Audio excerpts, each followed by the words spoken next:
Sound transduction of the ear is the process by which sound is moving throughout the ear to be deciphered by the brain. Sound waves, what we hear and interpret, enter the external acoustic meatus, also known as the outer ear, and travel to the tympanic membrane, or as we know, the eardrum. The tympanic membrane is very delicate, and in order to hear anything, the tympanic membrane must vibrate in resonance with the sound waves. The sound is also vibrating throughout the inner ear and the three smallest bones, or ossicles, in the body, the malleus, incus, and stapes. The ossicles vibrate a small membrane of the cochlea called the oval window. The oval window sends the sound through the cochlea. The inner ear has two parts, the bony labyrinth and the membranous labyrinth. The fluid in the membranous labyrinth is called the endolymph. Endolymph's potassium ion concentration is higher than its sodium ion concentration. Perilymph is extracellular fluid between the outer walls of the membranous labyrinth and the bony labyrinth. The concentration of sodium ions is higher than the potassium ion concentration in the perilymph. Now, the movement of the eardrum causes displacement of those auditory ossicles. So pretty much the sound is being amplified throughout the entire ear.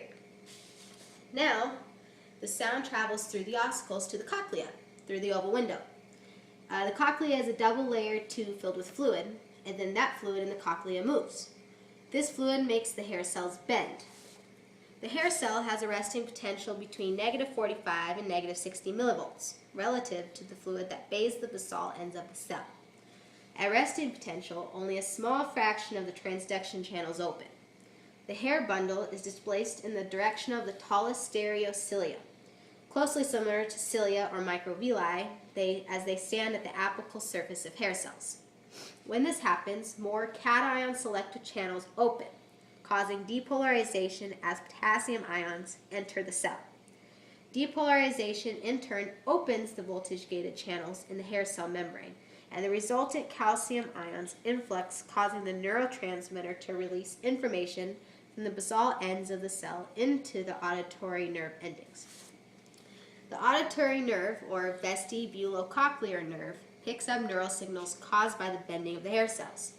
This entire process is like wind blowing through leaves. The sound waves are the wind and the leaves are the hair cells.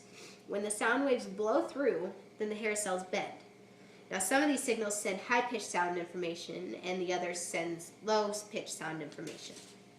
From the nerve endings of the auditory nerve, the sound waves are sent to the brain where we interpret them as music, words, or numbers. Now, this entire process is called sound transduction of the ear.